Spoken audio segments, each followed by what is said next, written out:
आप देख रहे हैं गोरखधंधा अब्रार कुरैशी के साथ। अस्सलाम वालेकुम, आप देख रहे हैं गोरखधंधा। मैं हूं अब्रार कुरैशी। आज मेरे साथ गोरखधंधा में साबिक वज़ीर ख़जाना इसाक डार साहब साथ देंगे। आज के जो हमारे मौज़ूआत हैं उसमें ब्रॉडशीट के हवाले से बात होगी, पाकिस्तान की माशी हालत के ऊपर बात होगी, फॉरेन फंडिंग जो केस है उसके ऊपर, PDM के हवाले से सेनेट के जो इंतखाबात हो रहे हैं, आप लोगों के जो सवालात हैं वो भी इनके सामने रखेंगे। उम्मीद है कि आपको अच्छी मुलाकात इनसे मिलेगी। इसाक डार साहब अस्सलाम वालेकुम। जी वालेकुम सलाम अब्रार साहब, खैरियत से हैं? अल्लाह का शुक्र। लॉकडाउन में और इस सारे जो हालात बने हुए बरतानिया के, कैसे दिन बसर हो रहे हैं आपके? बिस्मिल्लाहिर्रहमानिर्रहीम, नाहमदुहु सल्ली अला रसूलिल करीम। अल्हम्दुलिल्लाह अब्रार साहब, बस आप भी लॉकडाउन के शिकार हैं, हम भी हैं, और जो रूल्स हैं गवर्नमेंट की, जो रिस्ट्रिक्शंस हैं उसको फॉलो कर रहे हैं। आप हमेशा लाइव इंटरव्यू किया करते हैं, आज हम वर्चुअल इंटरव्यू कर रहे हैं, तो let's see how it goes. इंशाल्लाह बेहतर होगा। डार साहब, ब्रॉडशीट एक इस वक्त जो है एक बड़ा करंट इशू है। मुशर्रफ साहब के दौर में इस ब्रॉडशीट की बुनियाद रखी गई, जो ये चीज़ें सामने आई। 200 लोगों की फहरिस्त थी जिसमें यकीनन आप लोगों के नाम, शरीफ फैमिली के बाकी लोगों के नाम और कुछ और सियासतदान भी शामिल थे।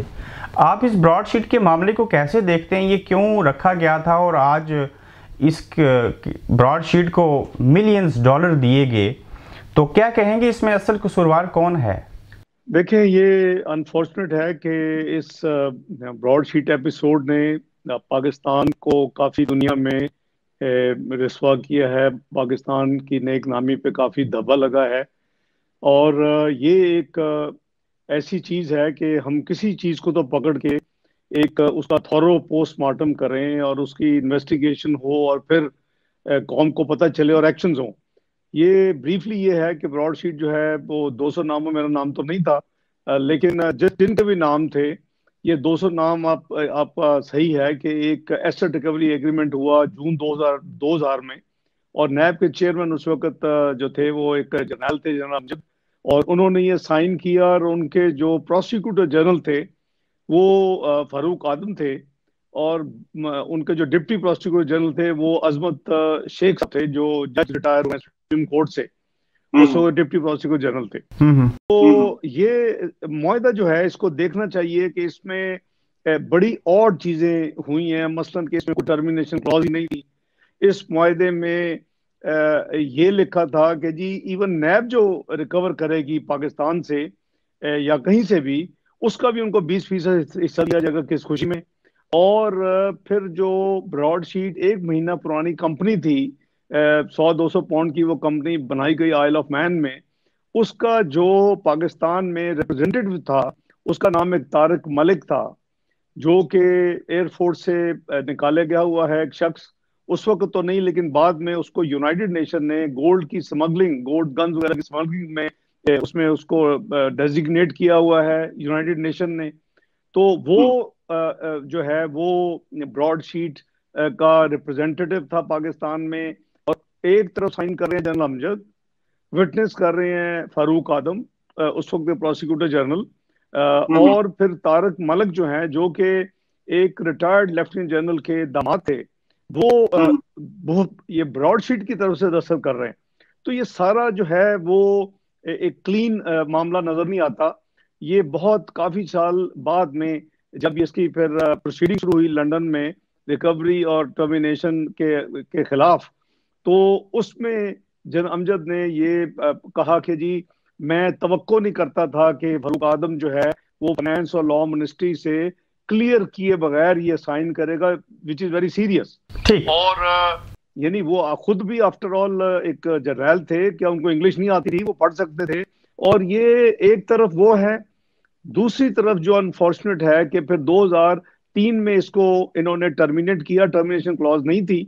2005 में ये कंपनी लिक्विडेशन में चली गई, और 2008 में ये नैब ने उसी कंपनी के साथ यही तारिक मलिक साहब ने फिर एक अरेंजमेंट करवाया कि जी आपका मैं सेटलमेंट करवा देता हूँ, क्योंकि वरना वो आपको लिटिगेशन में ले जाएंगे रिकवरी के लिए। ठीक है, और सेटलमेंट करवा देता। डार साहब, सेटलमेंट करवाई। माजरत में थोड़ा सा रोकूंगा, चूंकि इसके हवाले से ना काफ़ी ज़्यादा हमने आर्टिकल्स भी लिखे, इसके ऊपर वीडियोस भी बनाई। एक डेप्थ में जाने के बजाय मैं ये पूछना चाह रहा हूँ कि साबिक वज़ीर ख़जाना होते हुए मुझे इस चीज़ का जवाब दें कि भले ब्रॉडशीट अच्छी कंपनी नहीं थी, इसकी बुनियादें कमज़ोर रखेंगी, लेकिन बैरूनी दुनिया के अंदर जिन सियासतदानों के एसेट्स हैं वो रिकवर होने चाहिए आपके ख्याल में? बिल्कुल होने चाहिए।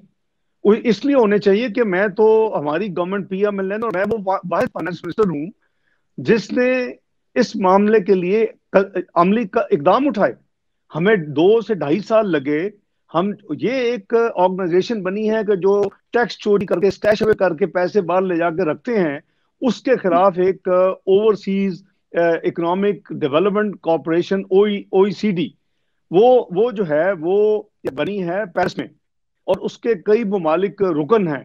तो हमने 2-2.5 साल उनके साथ नेगोशिएट किया और हमने पाकिस्तान को उसका मेंबर बनवाया। उसके लिए मैंने काबीना से मंजूरी की और उसने जो फंक्शन होना था, जो पहला राउंड था कि जी आप एक दूसरे के जो पाकिस्तानी जहां भी उन जो मेंबर ममालिक हैं जो पहले राउंड में एग्री करेंगे कि एक दूसरे की इंफॉर्मेशन देनी है, वो 26 ममालिक थे। और ये 14 अगस्त 2016 को मैंने पेरिस में साइन किया ऑन बिहाफ ऑफ पाकिस्तान। तो मैं समझता हूं कि PMLN तो इसमें बहुत सीरियस थी और एंड ऑफ 2018 वो 26 मुल्कों के साथ जो पहले राउंड में विलिंग थे, मेंबर तो उनके बहुत ज्यादा हैं, 80-90 पे लगी हुई है नंबर, लेकिन वो जो 26 कंट्रीज ने एग्री किया कि जी हम पहले राउंड से इंफॉर्मेशन एक्सचेंज करेंगे। तो ये हमारी नेक नीति तो आपके सामने है। हम तो चाहते थे कि जिसका भी है उसमें कोई एक्सेप्शन तो नहीं हो सकती। अगर ABCD कोई भी हो, पॉलिटिशियन हो, जर्नैल हो, जज हो, कोई भी हो, जिसके भी वो पैसे बाहर होंगे बैंक अकाउंट्स या प्रॉपर्टीज, वो ये 26 ममालिक आपस में शेयर करेंगे और इनको इंफॉर्मेशन मिली होगी 2018 के आखिरी क्वार्टर के बाद हमारी हुकूमत को, FBR को। डॉक्टर साहब, जो 26 ममालिक के साथ एग्रीमेंट साइन किया आपने पेरिस में अपने दौरे हुकूमत में, उसका आउटकम क्या था? सॉरी, उसका क्या हुआ जी? उसका आउटकम क्या आया? कुछ रिजल्ट आए, कुछ एसेट्स? उसका आउटकम मैंने अभी आपको बताया, शायद आप मुझे फॉलो नहीं कर सके। OECD के साथ एग्रीमेंट साइन करते उसका मेंबर बनने के लिए पहले वो 14 सितंबर 2016 को साइन हुआ। उसके बाद ये जो एक्सचेंज ऑफ इंफॉर्मेशन है इसने आखिरी क्वार्टर 2018 के आखिर में शुरू होना था और वो हो चुका होगा। उसके लिए उन्होंने तमाम मेंबर ममालिक से पूछा, OECD ने, कि जी कौन है जो चाहेंगे कि पहले राउंड में वो एक्टिव हो जाएं और उनकी इंफॉर्मेशन, क्योंकि आपको भी देनी होगी ना, जो ममालिक उसके मेंबर होंगे वो सब एक दूसरे की इंफॉर्मेशन देंगे। तो हमने दोबारा ऑप्ट किया कि हम पहले राउंड में जाना चाहते हैं। तो मैं वो वाहिद फाइनेंस मिनिस्टर अल्हम्दुलिल्लाह, और मुस्लिम लीग नून वाहिद पॉलिटिकल पार्टी है, उसकी काबीना ने मुझे मंजूरी दी पहले उनसे नेगोशिएट करने के लिए, क्योंकि आपको अपनी कई चीजें चेंज करनी पड़ती हैं, अपने लॉज को चेंज करना पड़ता है। You have to be compatible with OECD requirement. बिल्कुल, तो हमने तो लाके मुल्क को वहां खड़ा कर दिया। ठीक है डॉक्टर साहब, अगर ये 2001 के अंदर ब्रॉडशीट के साथ मायदा हुआ या मुशर्रफ साहब के टाइम के दौरान, तो जब आप लोग हुकूमत में आए तो इन मायदात को आपने खत्म क्यों नहीं किया? अगर ये 2 नंबर कंपनियां थी, मुल्क को $28 मिलियन का नुकसान हुआ। पहले आपकी इंफॉर्मेशन नहीं है, ये मुआहदा पिछली हुकूमत ने खत्म किया 2003 में। लेकिन जो असल इशू है कि इस मुआहदे में टर्मिनेशन क्लॉज नहीं थी और 2008 में, वो मैं आपको बता रहा था, आपने मुझे फिर इंटरप्ट किया, 2008 में वही लेफ्टिनेंट जनरल के दामाद तारक मलिक, जो एक इस वक्त पाकिस्तान से भागे हुए हैं और स्मगलर, गोल्ड स्मगलर और गन स्मगलिंग में उनका नाम यूनाइटेड नेशन ने डेजिग्नेट किया हुआ है, उन्होंने फिर एक सेटलमेंट करवाई नैब के दरमियान। उस वक्त भी जनरल मुशर्रफ बैठे हुए थे नैब के दरमियान और ब्रॉडशीट कंपनी। लेकिन अनफॉर्चुनेटली नाम तो ब्रॉडशीट था लेकिन वो कोलोराडो में थी। वो यानी एक नाम की कंपनी मुख्य कंट्री में हो सकती है। तो वो भी एक फ्रॉड हुआ पाकिस्तान के साथ। इन्होंने $15 लाख दे दिए उस सेटलमेंट में नैब ने उनको, और जेम्स जेरी उसका नाम था, और असल जो कंपनी थी वो थी आइल ऑफ मैन में ब्रॉडशीट। और उसके बाद उसने एक वक्त में जाके पेरिस में जाके खूब पैसा एंजॉय किया और फिर उसने खुदकशी कर ली।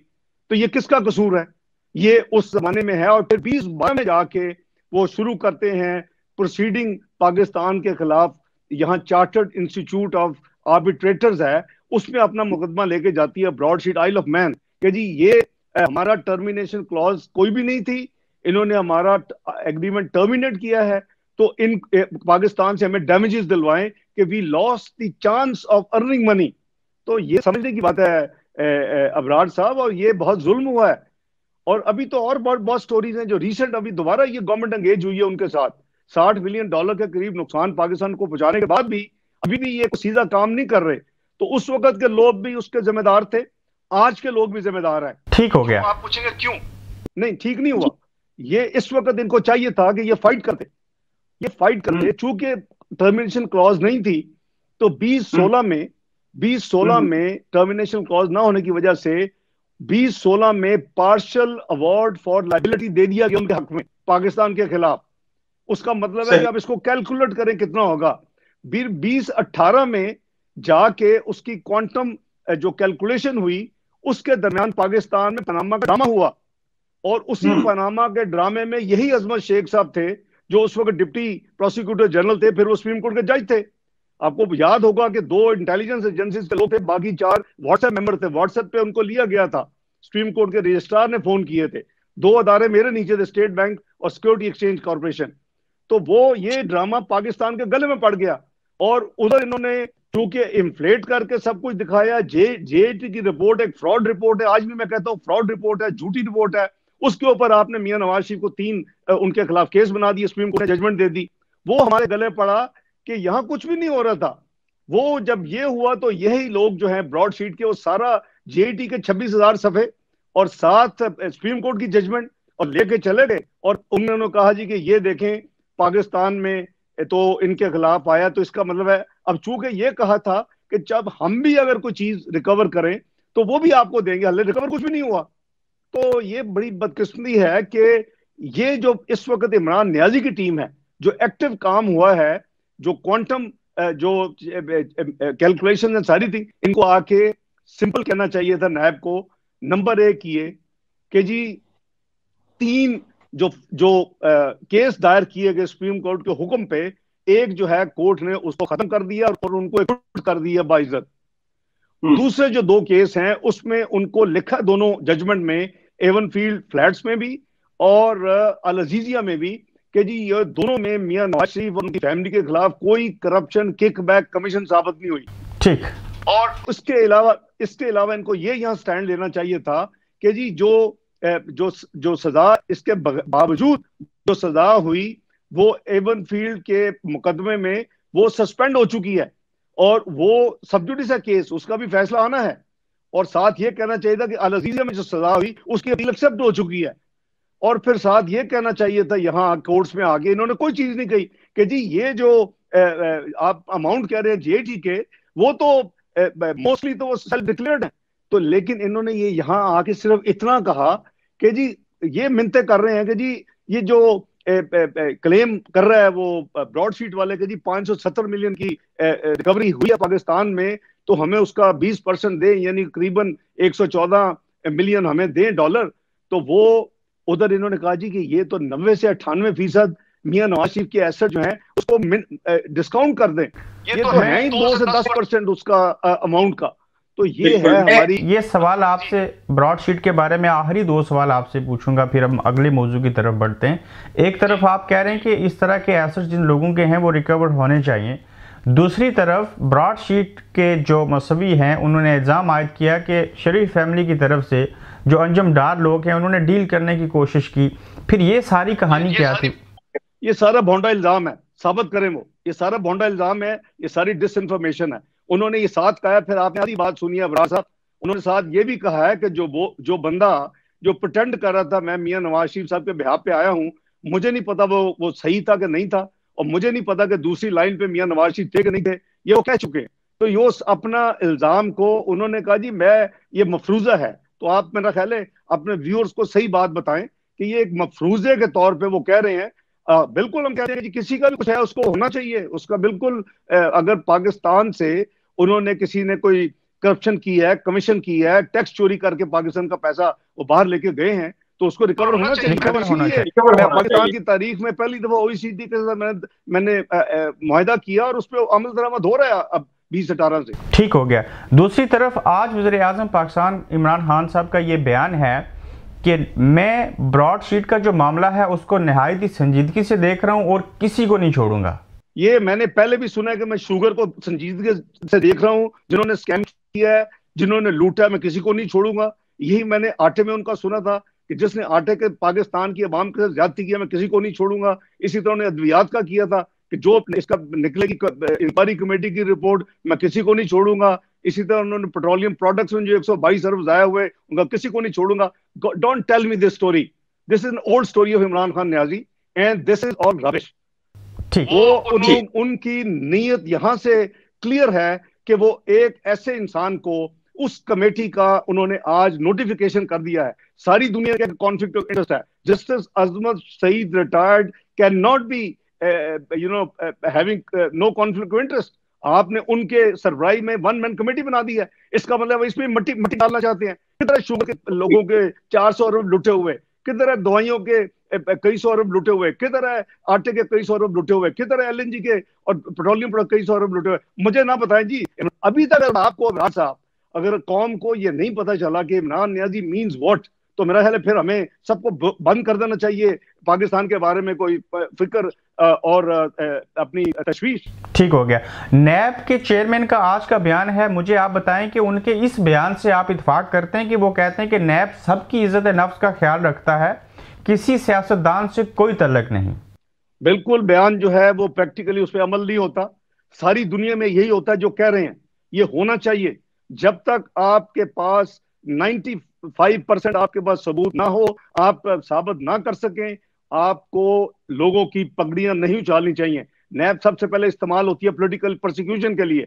सबसे पहले एक क्लॉज मुशर्रफ ने रखवाई थी भैंसे और लाइव स्टॉक चोरी के ल्यू में। इस नैब ऑर्डिनेंस को बनाया इसीलिए गया था पॉलिटिकल इंतकामी कार्रवाई के लिए और आर्म ट्विस्टिंग के लिए, जिसमें है एसेट बियॉन्ड सोर्सेज। भाई सारी दुनिया में होती है ये सारे काम, लेकिन वो जब तक बिल्कुल 100% कंफर्म नहीं हो जाता, वो नहीं बैठते आके अपना मस्खरों की तरह बैठ जाते अपना टीवी के ऊपर और देते हैं खबर कि आज हम ये इंक्वायरी शुरू करें। हम फिर 2 महीने उसमें उनको बदनाम करते हैं, फिर इन्वेस्टिगेशन शुरू हो रही है और फिर आराम से पार्टी चेंज कर ले तो खत्म हो जाता है। मुझे ना बताएं जी ये ऐसी बातें कुछ नहीं है। आप भी पाकिस्तानी, मैं भी पाकिस्तानी हूँ। पाकिस्तान में सीरियसली देखना होगा ये नैब का ये जो फ्रॉड हुआ है, इसको हमें लेना चाहिए सीरियसली। हमूदुर रहमान कमीशन की तरह एक कमीशन बनना चाहिए, उसका जो इंचार्ज हो, जो हेड हो, और जो अगर मेंबर डालने हैं वो अबव बोर्ड हो। इंक्वायरी कमीशन 2017 एक्ट के तहत होने चाहिए, जो हमने पाकिस्तान को एक बड़ा टूथ यानी स्ट्रॉन्ग लॉ दिया हुआ है दून ने, उसके तहत आप करें इसको इंक्वायरी और जो सबको कटहरे में लाएं, राइट फ्रॉम जनरल अमजद तो आज तक जो लोग हैं। आपको पता है कि अभी क्या बात की है उसने मौसवी ने, जो आप कह रहे हैं, वो कह रहे हैं जी अभी तो नया मेरे साथ नेगोशिएट कर रहे थे इमरान न्याजी हुकूमत, और शहजाद अकबर वहां आके उनके साथ किसी ने कहा कि जी मैं जनरल मालिक हूं और हम आपको नया कॉन्ट्रैक्ट देते हैं दोबारा नए सिरे से अपना रिकवरी और डिस्कवरी करने के लिए, और आप हमें बताएं हमारी कमीशन क्या होगी, हमें कट क्या मिलेगी। ठीक हो गया। इसमें तो बेशुमार इसमें बेशुमार चेहरे बेनकाब हुए, हर किसी ने अपने मफादात के लिए कमीशन लिया और बीच में से हट गया। काफी नहीं है साहब, अब कुछ होना भी चाहिए ना, होना चाहिए। में आप यहाँ मासूम लोगों को ले आते हैं, लोग खुदकुशियां कर चुके हैं, लोग आपकी कस्टडी में मर चुके हैं, तो आप ये नैब इज ऑल्सो एक कल्प्रिट। इसमें नैब भी खड़ी होगी, नैब के लोग खड़े होंगे, माजी के भी आपके भी। ये जज जस्टिस जावेद इकबाल साहब भी खड़े होंगे वहां कि इन्होंने क्यों नहीं यहाँ आके ये सारी चीजें जो मैं आपको बता रहा हूं कि अगर वो 5 वो देते आर्गुमेंट्स, ये केस पाकिस्तान के खिलाफ फैसला हो ही नहीं सकता था। कि जो आप अरशद मलिक की वीडियो देते, आप अरशद मलिक की वीडियो देते, आपके पास इतना सॉलिड एविडेंस था कि ये सारा का सारा, लेकिन उसमें फिर नवाज शरीफ मजीद सुरखरू हो जाते, उनकी फैमिली मजीद सुरखरू हो जाती। वो इनको तो एक्सेप्टेबल नहीं है ना। ये पॉलिटिकल प्रोसिक्यूशन का सारा प्रोसेस पहले भी हुआ है। ये 21 साल का ड्रामा जो है ना, ये आप मंतक जान को लेके जाना चाहिए। मैं समझता हूं कि ताकि हम अपने मुल्क को दुनिया में कुछ उसका नाम दोबारा ठीक कर सके। बहुत बदनामी हुई है पाकिस्तान की। फॉरेन फंडिंग केस चल रहा है इमरान खान साहब का इस वक्त कोर्ट के अंदर, आप कितने पुरुम्मीद हैं कि उसका फैसला आएगा और मेरिट के ऊपर आएगा? देखिए वो केस जो है वो कोर्ट में तो नहीं है, इलेक्शन कमिश्नर पाकिस्तान के पास है, और वो मैं समझता हूँ कि सबसे पहले ये है कि वो अपना जब उनका होता था, धरना होता था, तो वो दिनों और घंटों की बात करते थे। कमीशन बनाए, हमने बनाया कमीशन, जब इनका धरना उठवाया मैं सिग्नेटरी हूँ इनके लोगों के साथ, जंगीर तरीन और शाह महमूद कुरैशी वगैरह के साथ। बात ये है कि हमने जो करना चाहिए था वो किया। इनकी मर्जी के चीफ जस्टिस नासिर मुल्क उसका चेयरमैन बनवाया। अब ये क्यों भाग रहे हैं 7 साल से? 7वां साल शुरू हो चुका है। 2014 से इनके खिलाफ कंप्लेंट है। हमारी गवर्नमेंट से हमने हमने न्यूट्रल रहे कि जी वो काम करें। उस उधर 2018 तक कुछ नहीं हुआ। 2018 में एक स्टूडेंट कमेटी बना दी गई और उसमें उसको 1 महीना दिया गया। आज वो 1 महीना खत्म नहीं हुआ, 3 साल होने लगे हैं ऑलमोस्ट मार्च में।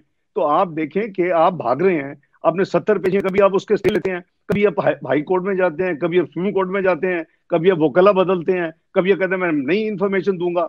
जो मीडिया है, जो कंप्लेनेंट है, उनका अपना बानी मेंबर है अकबर एस बाबर, उनको चीजें वो कॉपीज नहीं दे रहे। स्टेट बैंक 23 अकाउंट्स दे चुके हैं इनके, और ये इन्होंने 8 डिक्लेयर किए हुए हैं एज पर मीडिया रिपोर्ट्स, 15 इन्होंने छुपाए हुए हैं। तो ये मिस डिक्लेरेशन नहीं है, ये मिस डिक्लेरेशन आप भर जाते हैं। एक प्राइम मिनिस्टर सिर्फ काम है कि वो ऊपर, जिसमें कुछ मसला नहीं है अकामा। अब तो ये डुअल नेशनलिटी का इन्होंने टेबल किया हुआ बिल नेशनल असेंबली में। तो डुअल नेशनलिटी कहते जी अलाउड होनी चाहिए, इलेक्शन जीत ले तो फिर वो छोड़ दे। यहाँ आप अकामा जो कि सिर्फ ट्रेवल के लिए है और बेटे की कंपनी से है, को किसी एम्प्लॉयमेंट नहीं है, आप उनको घर भेज दे कामे पे। अब एक को यार खुदा का खौफ करें, ये क्या तमाशा लगा हुआ है पाकिस्तान में साहब।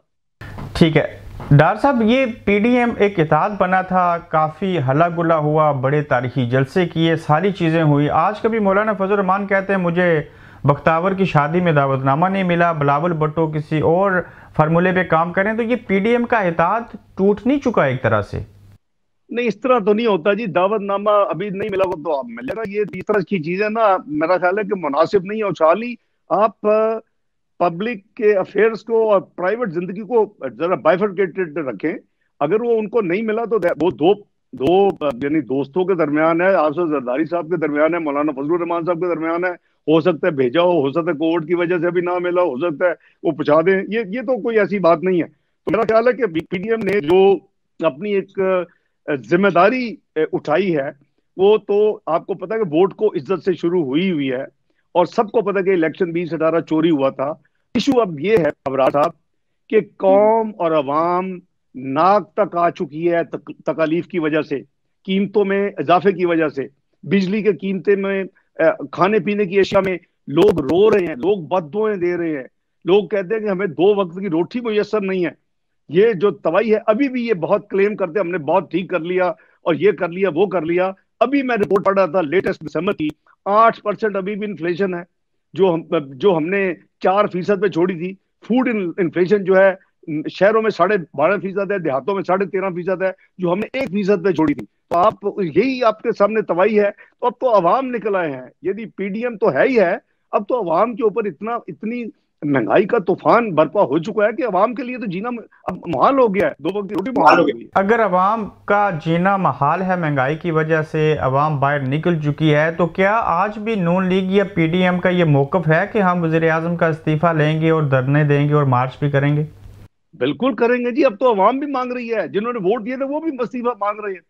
अब पीडीएम तो मांग ही रही है। पीडीएम तो मांग रही थी इलेक्शन चोरी के हवाले से। अगर कोई ऑनरेबल हुकूमत होती जो ये कहते थे कश्ती डूब जाए तो वजीर आजम अपना रिजाइन कर देता है, जब बिजली के बिल बढ़े तो समझे वजीर आजम चोर है और हुकूमत चोर है। तो अभी तो इतनी तबाही हो चुकी है, पाकिस्तान की इकोनॉमी को ग्राउंड कर दिया है, पाकिस्तान के तमाम इकोनॉमिक इंडिकेटर्स का बेड़ा गर्क कर दिया है, और अभी अवाम बाहर निकल आई है। तो अब तो ये काफी है ना घर जाने के लिए। तो अब अवाम अपनी महंगाई की वजह से निकली है। मैं समझता हूँ कि इवन अगर इलेक्शन चोरी हुआ था, इनको यानी एक फ्रॉड के जरिए इलेक्ट करवा के बैठाया गया, सिलेक्ट किया गया, तो अभी जो इनकी परफॉर्मेंस है वो स्टैंड अलोन, अगर ये लेजिटिमाइज भी होते और इस तरह की परफॉर्मेंस होती, इनको छोड़ देना चाहिए था। पहले इस्तीफे, हाँ पहले डार साहब इस्तीफे का मुतालबा था, अब भी है। दूसरी तरफ नून लीग सेनेट के इलेक्शन में हिस्सा ले रही है, पीपल्स पार्टी भी हिस्सा ले रही है। तो ये कोई थोड़ा सा तजाद नहीं है?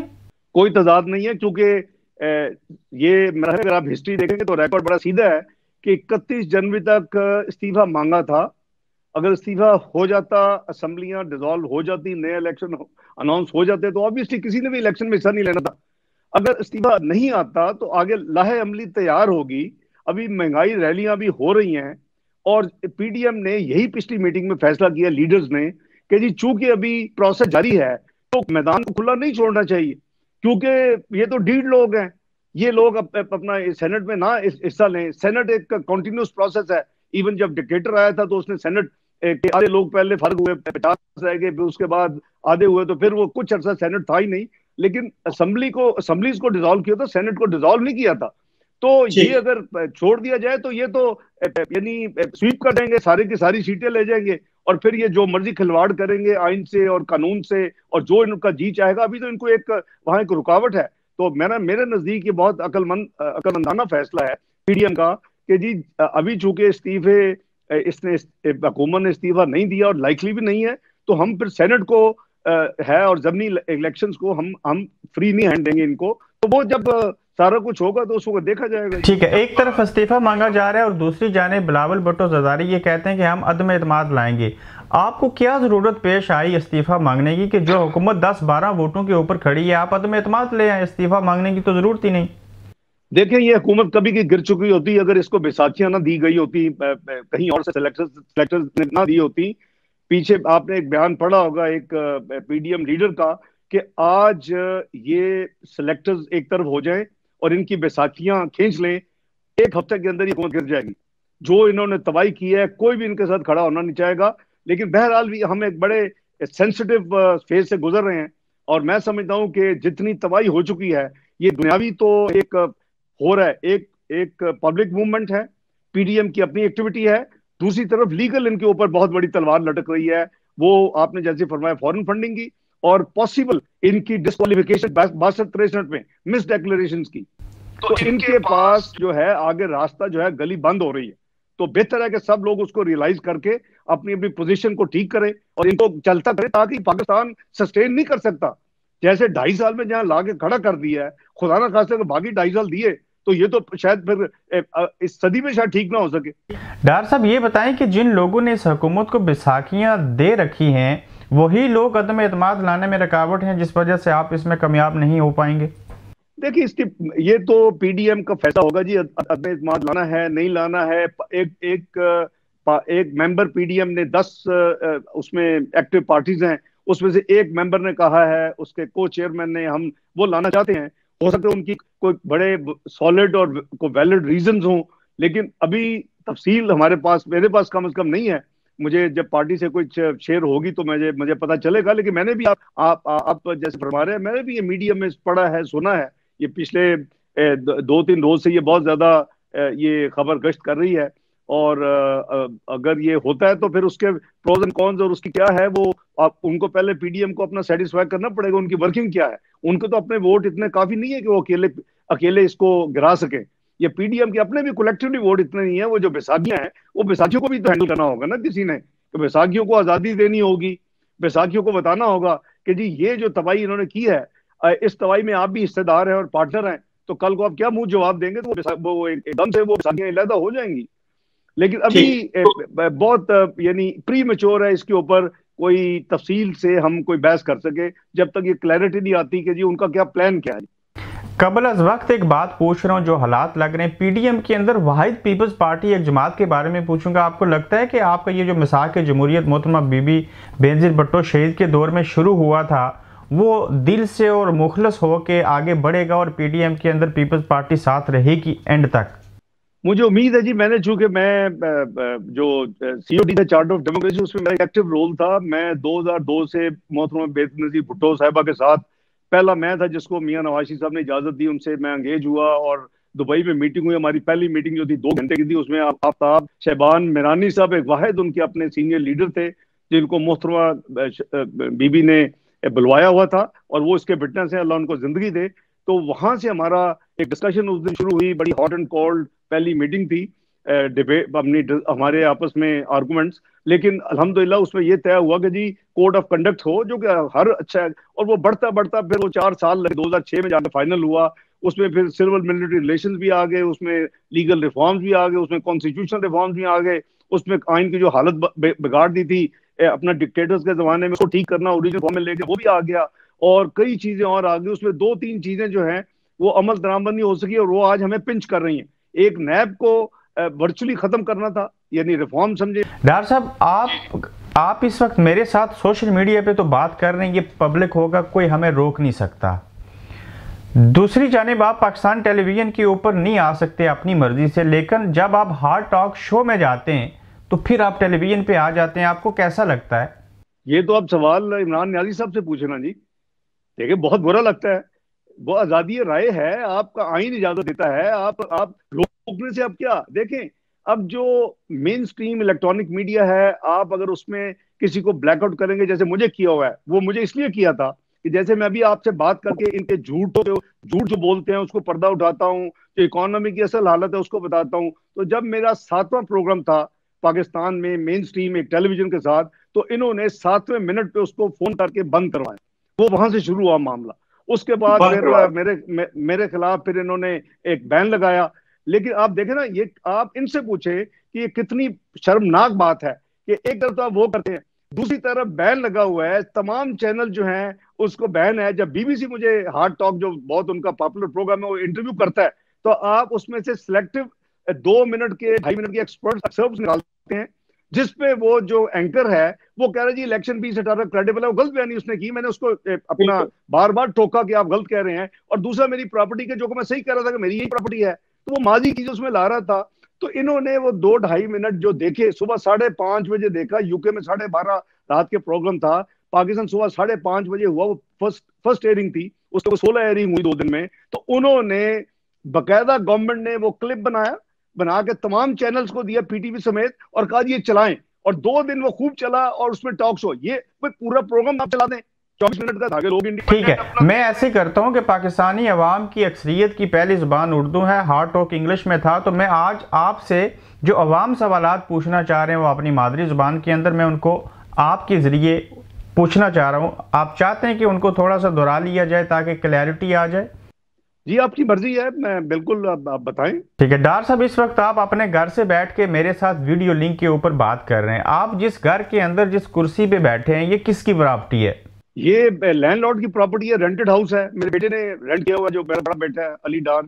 अगर ये रेंट की प्रॉपर्टी है तो फिर तो आपको किसी दूसरे को फिक्र तो नहीं होनी चाहिए?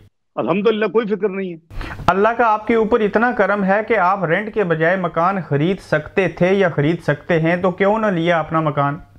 मैंने नहीं लिया जी, मैंने बाई चॉइस में अब नेशनलिटी भी ले सकता था। जब मैं यूके चार्टर्ड अकाउंटेंट बना और जब यहाँ फाइनेंशियल एडवाइजर था हॉस्पिटैलिटी इंडस्ट्री में, फिर मैं डायरेक्टर फाइनेंस था टेक्सटाइल ग्रुप में, फिर मुझे लीबियन गवर्नमेंट हायर करके ले गई, तो मैं ले सकता था, पर never chose to buy any house. जब मैं था, मेरे पास था, मैं 74-76 की बात करो, I had huge 5 bedroom house जो मैंने बेचा लीबिया जाते हुए। ठीक, सबसे यंगेस्ट आप यहाँ पे अकाउंटेंट थे, आज भी आप एक ऑर्गेनाइजेशन के मेंबर हैं, अल्लाह का करम है आपके ऊपर। तो पहले मकान था और अब नहीं है आपके पास अपना? जी अब नहीं है जी। मैं अपना मैं आपको एक सीक्रेट बता देता हूँ, लेकिन पता नहीं अल्लाह को क्या मंजूर होता है। मेरी पेरेंट्स जो थे, मेरे वालिद साहब 75 में फौत हो गए, 74 में मैंने क्वालिफाई किया। तो जब वो फौत हो गए तो मेरी वालदा साहब ने मुझे ये कहा 76 में जब मेरी शादी हुई कि या बेटा अभी आप किसी और मुल्क में चले जाओ, मुसलमान मुल्क में, या फिर आप बेहतर है पाकिस्तान आ जाओ। तो अगर आपने और एक्सपीरियंस करना है तो मुसलमान मुल्क में चले जाओ। और साथ ये था कि यहाँ कुछ अपना कोई चीज ना छोड़ना जो अट्रैक्शन हो आपको वापस आने की। मैं आपको ये एक जाती 76 आज से ऑलमोस्ट यानी 45 साल पुरानी बात बता रहा हूँ। तो मैंने उनके हुक्म पे अमल किया। मेरे पास जो मेरा घर था, 5 बेडरूम डिटैच्ड हाउस था, बहुत बड़ा था अल्हम्दुलिल्लाह, वो मैंने बेचा। मैंने अपने शेयर हर चीज बेची, और उसके बाद मैं यहाँ छोड़ा कि जी कोई कोई वजह ना हो, लेकिन अल्लाह को कुछ और मंजूर था। आज मैं फिर उस मुल्क में बैठा हुआ हूँ, वरना मेरे पास वहां मुझे उस वक्त नेशनलिटी भी मिल रही थी, मेरी कंडीशन भी रिवोक थी। मैं एक डायरेक्टर फाइनेंस था। मैं जिस जमाने में इमरान न्याजी साहब यहाँ रेस्टोरेंट में काम करते थे, उस जमाने में मैं पॉश ऑफिस में डायरेक्टर फाइनेंस के तौर पर वेस्ट एंड में इंग्लैंड में बैठा। ठीक है डॉक्टर साहब, आपकी बातों से मैं ये सवाल पूछ सकता हूँ कि ये जो अभी आपका घर है ये ना सिर्फ रेंट के ऊपर है, बल्कि आपका लंदन में कोई घर नहीं है अपना जाती? ये मैंने शहजाद अकबर साहब ने कहा था, मेरे 2 लंदन में प्रॉपर्टीज निकली हैं और उनके पास वो उनकी तफसील है। मैंने उसी वक्त पब्लिकली, उस वक्त मेरे पास पाबंदी, मैंने कहा जी जहां भी है कौम को और आवाम को उसके कागज दिखाओ और वो ले लो। मैं मजाक में कहा था कि एक घर में मुझे भी ये नहीं किराए पे रहने दो, एक घर तो मैं कम से कम मुझे बताओ कौन सी है। तो हाँ बिल्कुल, खुला चैलेंज है जी, दुनिया में मेरी कोई प्रॉपर्टी नहीं है और दुनिया में मेरा कोई बैंक अकाउंट नहीं है। डॉक्टर साहब, तो इसका मतलब यह हो कि ब्रॉड शीट हो, कोई भी कंपनी आ जाए लंदन में, जो इसहाक डार साहब हैं उनको या शरीफ फैमिली को कोई डर खौफ नहीं है कि उनकी कोई प्रॉपर्टीज निकलेगी और उसको हुकूमत वजह बना के कुछ नया इशू खड़ा करेगी? मैं कहता हूँ जी 10 दफा आ जाए अगर ऐसी बात होती, मैं फिर कह रहा हूँ कि ओईसीडी से मैं मुआहदा ना करता। ओईसीडी के मुआहदे के बाद पाकिस्तानी जो नेशनल्स हैं, उनके बैंक अकाउंट्स, उनकी प्रॉपर्टी जो है वो इंफॉर्मेशन एक्सचेंज ऑटो होनी है 26 मुल्कों के दरमियान, पाकिस्तान समेत। तो इसमें मुझे कोई मसला नहीं है। दुनिया में अल्हम्दुलिल्लाह मैंने कहा है, और अब मैं अपना अगर 74 में मैंने क्वालिफाई किया तो मेरी एक अपनी मार्केट है। मैं 6 साल इंग्लैंड रहा हूं, मैं 2 साल नॉर्थ अफ्रीका रहा हूं, मैं 6 साल यूएई में रहा हूं। और मेरी जो आज मेरा घर जो 4 कनाल 16 मरने में हुकूमत ने कब्जा किया हुआ है, मुझे बताया कि जिसका 300 कनाल का महल है वो कहां से बना है, जिसने जिंदगी में नौकरी नहीं की और हमसे वो डोनेशन लेता रहा सारी जिंदगी। यार ऐसे चुपते हुए सवाल ना पूछे, इसके जवाब बड़े तकलीफ दे होंगे कुछ लोगों के लिए। अल्हम्दुलिल्लाह हर चीज डॉक्यूमेंटेड है, हर चीज जो है वो डिक्लेयर्ड है, हर एक पैसे पैसे का हिसाब दिया हुआ है। पाकिस्तान की इमानत आज भी चैलेंज करता हूं कि ये 2.5 साल हो गया हुकूमत को आए हुए, ये स्वीपिंग स्टेटमेंट आसान है, निकाल के देना भाई, निकाल के दो कि तुम्हारे पास नैब है, तुम्हारे पास एफआईए है, तुम्हारे पास एंटी करप्शन के महकमे हैं, निकाल के दो जी। ये इन्होंने नुकसान किया है, what to talk of corruption. Allah Allah की अमानत चलाई अल्लाह के फल से, तो हमें ना ये को बताए, हमारी अपनी मार्केट है। यहां से अगर लोग पाकिस्तान में 3 साल के कॉन्ट्रैक्ट पे $20 मिलियन कमा सकते तो इसहाक डार को उससे ज्यादा ऑफर थी 20-15 में, लेकिन आपने ऐसे नहीं किया। इसहाक डार साहब, मुझे ये बताएं कि एक अथेंटिक रिपोर्ट आई, एक यूरोपियन इदारे ने एक रिपोर्ट दी कि 2018 की जो इलेक्शन है उसमें कोई धांधली नहीं हुई, उसमें कोई ठप्पा नहीं लगा। तो आप लोग जो नून लीग है, खासकर मियां नवाज शरीफ साहब, वो क्यों कहते हैं कि ये हुकूमत जाली है और इसको खत्म होना चाहिए? देखिए ये तो आप स्टीवन सेकंड वाली बात कर रहे हैं, और उस प्रोग्राम में अगर आपने पूरा प्रोग्राम देखा हो तो मैंने उसको बार बार रोका कि तुम ये बात गलत कर रहे हो। यूरोपियन यूनियन की रिपोर्ट ने मैसिव इरेगुलरिटीज फ्लैग की हैं। उन्होंने 3 दफा या 2 दफा इस्तेमाल किया लफ्ज कि जी वो क्रेडिबल इलेक्शन थे, और स्टीवन सेगर ने। और मैंने उनको कहा कि ये उन्होंने नहीं कहा, तुमने रिपोर्ट नहीं पढ़ी। तो मैं आपकी इत्तला के ये कह रहा हूं कि उसके बाद मैंने अपने आप को चेक करने के लिए अपने प्रोग्राम के बाद दोबारा 91 पेज की रिपोर्ट पढ़ी यूरोपियन यूनियन की, जो ऑब्जर्वर गए थे इलेक्शन में 2018 में। एक दफा क्रेडिबल का लफ्ज यूज नहीं हुआ उसमें, बल्कि जो मैसिव जो प्रॉब्लम्स हुई हैं उसको सारा उन्होंने फ्लैग किया हुआ है। ये उन्होंने कहा कि 2013 के मुकाबले में 2018 के इलेक्शन बेहतर थे। वो और अंदाज में कहा कि हमने एक नया लॉ दिया था इलेक्शन लॉ पाकिस्तान में 2017 का, जिसमें हमने रिफॉर्म्स किए थे, और उनको जब फॉलो किया गया तो वो जनरली जो थी अरेंजमेंट्स वो उसकी बात कर रहे हैं। तो एक दफा भी क्रेडिबल का लफ्ज नहीं, वो स्टीवन सेकर ने उन्होंने गलत कहा था, और मैं उसकी कंप्लेंट कर चुका हूं बीबीसी को कि वो उनके खिलाफ एक्शन लिया जाए। वो पार्टी बन गए जब उन्होंने इंसिस्ट किया कि ये क्रेडिबल इलेक्शंस हैं, जबकि क्रेडिबल का लफ्ज एक दफा भी इस्तेमाल नहीं हुआ। ये आपकी इत्तला के मैं बता रहा हूं, and the first time I am breaking this news कि I have complaint against the anchor. आपने हॉट टॉक के जो मेजबान हैं उनके खिलाफ बीबीसी को रिपोर्ट किया कि इन्होंने गलत बयानी की। जी जी मैंने किया है। तो आप ये भी कह रहे हैं कि जो हॉट टॉक के मेजबान थे उन्होंने जो यूरोपियन यूनियन की रिपोर्ट थी, पाकिस्तान 2018 के इलेक्शन जो थे वो क्रेडिबल थे, फ्री एंड फेयर इलेक्शन थे, वो ऐसा उन्होंने कहा नहीं, और मेजबान हॉट टॉक ने उसमें गलत सवाल किया और गलत तरीके से प्रेजेंट की वो बात। उन्होंने वो क्रेडिबल का जो कह रहे थे ना, बार बार उनको 3 दफा उन्होंने कहा जी वो क्रेडिबल थे। मामा जी आप 24 मिनट का प्रोग्राम देख लें साहब, आपको पता चल जाएगा।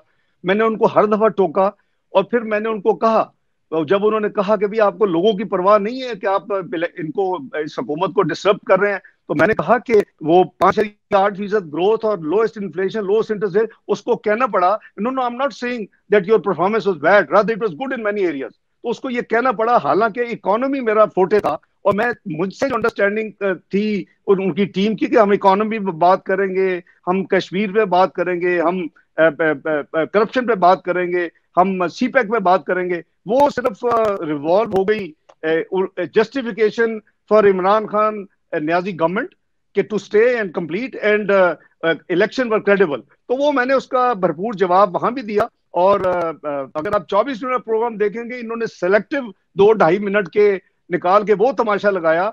Coming back to your main question, जो पैमरा का बैन है वो उसको खत्म होना चाहिए। और हम मैं ज्यादा व्यूअर्स को पहुंच रहा हूँ लगभग से। आप हर यूट्यूब मेन जो नॉन प्रोमिनेंट चैनल है आपकी तरह दूसरे जो चैनल्स हैं, वो तो मेरी तो लॉन्ग लिस्ट है, मैं तो अब कैटर नहीं करता अपने इंटरव्यूज। तो बेहतर होता कि ऐसा काम ना करते। वैसे भी डरने की क्या बात है, अगर वो सच्चे हैं, अगर वो उनके क्लेम झूठे नहीं है, अगर वो अवाम को यानी मिसलीड नहीं कर रहे, तो फिर मुझे घबराने की क्या बात? बिल्कुल घबराने की क्या बात है। और यहाँ पे भी कई दफा कह चुका हूं, लाइव चैलेंज किया हुआ कि जी इमरान न्याजी साहब समेत अपने जितनी टीम है ले आए, मैं अकेला काफी हूँ, लाइव होगा, लेकिन आप मुझसे डिस्कस कर लें, अपनी इकोनॉमी डिस्कस कर लें, अपनी फिजिकल पॉलिसी कर लें, मॉनेटरी पॉलिसी कर लें, अपनी फॉरेन पॉलिसी कर लें, और जो जो इन्होंने फोकस किए वो कर लें ओपन, और जो हमारे ऊपर एलिगेशन है कोई वो भी लगा लें, उसका भी जवाब देंगे। मैं तो कह रहा हूं ना कि 2.5 साल हो गए हैं भाई कौम को 2 लाख के कि जी ये नुकसान कर दिया पाकिस्तान का, या ये खुदा ना खास्ता लूट लिया। तो आप जबानी बातें करते हैं, हवाई बातें करते हैं, अपना हिटलर नाजी की हुकूमत की तरह आप कहते हैं कि जी इतना झूठ बोलो कि लोग सच समझना शुरू हो जाएं, और आप इतना अपोजिशन को दीवार के साथ लगाओ कि। आखिरी बात बताइए इसहाक डार साहब, फिर मैं ये तरीका गलत है। ठीक है, आखिरी बात बताइए कि अगर ये हुकूमत जो है वो नालायक है, मुल्क के अंदर गुर्बत बढ़ गई, मुल्क की माशी हालत जो है वो खराब तर हो चुकी है, इसका हल क्या है और क्या आप लोग इक़्तिदार में आके इस मुल्क को बेहतर कर सकते हैं? देखिए अबरार साहब, जब 2013 में आए थे तो उस वक्त भी आप जरा रिपोर्ट्स देख लें इस प्रोग्राम के बाद, और देखिए कि क्या पाकिस्तान के बारे में उस वक्त क्या पोजीशन थी। Pakistan macro economic instable country declare हो चुका था। पाकिस्तान के साथ दुनिया के तमाम बैनुल अक़वामी मालियाती अदारे बिजनेस बंद कर चुके थे। पाकिस्तान में कोई नया पैसा देने के लिए तैयार नहीं था, IMF, world bank, IBRD, IFC, Asian development bank, कोई भी। और साथ पाकिस्तान को कहा जा रहा था चंद महीने में डिफॉल्ट करेगा। और हमें नहीं पता था किसने इलेक्शन जीतना है। उस वक्त ये पोजीशन थी 2013 के शुरू में, और कहा जा रहा जी 5 से 7 साल लगेंगे। जब हमने लिया, हमने अपना एक तैयारी की कि अगर हम इलेक्शन में आते हैं, हमने एक मैनिफेस्टो दिया कौम को कि हम बिजली के 18 घंटे की लोड शेडिंग खत्म करेंगे, मुल्क में दहशतगर्दी खत्म करेंगे, पाकिस्तान में इंटरेस्ट रेट को कम करेंगे, पाकिस्तान में महंगाई को नीचे लाएंगे। हमने सारी चीजें डिलीवर की अल्हम्दुलिल्लाह। इसहाक डार साहब, जो मैं अगला जो शो करूंगा मैं इसके ऊपर आज इख्तिताम करता हूं और देखने वालों को ये बताऊंगा कि जो आपका दौरे हुकूमत था वो आपके दौर के पहले 2.5 साल और मौजूदा हुकूमत के 2.5 सालों को कंपेयर करते हुए पूरा एक आपके साथ प्रोग्राम करूंगा। मुझे उम्मीद है कि देखने वालों को पसंद आएगा। इस तरह आप यू आर मोस्ट वेलकम। 2.5 साल कंपेयर करें, लेकिन इस तरह नहीं होता। आप एक कॉमन सेंस की बात जरा समझ लें। हमने टेक ओवर जहां से किया, जहां हमने छोड़ा, आप उस जहां छोड़ा उसके साथ कंपेयर करेंगे। बिल्कुल ऐसे ही करेंगे। अगर यानी हाई इन्फ्लेशन ली, हमने छोड़ा किधर? 2.5 साल को तो तुक नहीं है ना, हमने तो डिलीवर किया। बिल्कुल, हम पिछले दौर को भी डिस्कस करेंगे। जब हुकूमत मिली थी तो क्या हालात थे। आपने यहाँ से आज बिल्कुल ठीक है, क्या थे, आपने कहां छोड़े। अब इन्होंने जहां से टेक ओवर किया है, आपको नजर आएगा कि जो 100 मंजिला इमारत थी उसकी 70 मंजिला ये गिरा चुके हैं इकोनॉमी की, और उसमें से 2-4 मंजिला जब खड़ी होती है तो ये शादियाने बजाने शुरू हो जाते हैं। ये पहले 20 से 18 के इकोनॉमिक इंडिकेटर्स तक पहुंचे, उसके बाद फिर हमें अपनी परफॉर्मेंस बताएं। जब तक वहां नहीं पहुंचते तो इनको कोई राइट नहीं है कि ये कुछ सेलिब्रेट करें किसी किस्म की भी कोई चीज। बिल्कुल, मैं आपके साथ पूरा ये मुफस्सल प्रोग्राम करूंगा। आपके वक्त का बेहद शुक्रिया। अपना बहुत सारा ख्याल रखिए। नाजरीन, अपना फीडबैक जरूर दीजिएगा और अपना ख्याल रखिए। अल्लाह हाफिज। आप देख रहे हैं गोरखधंधा अब्रार कुरैशी के साथ।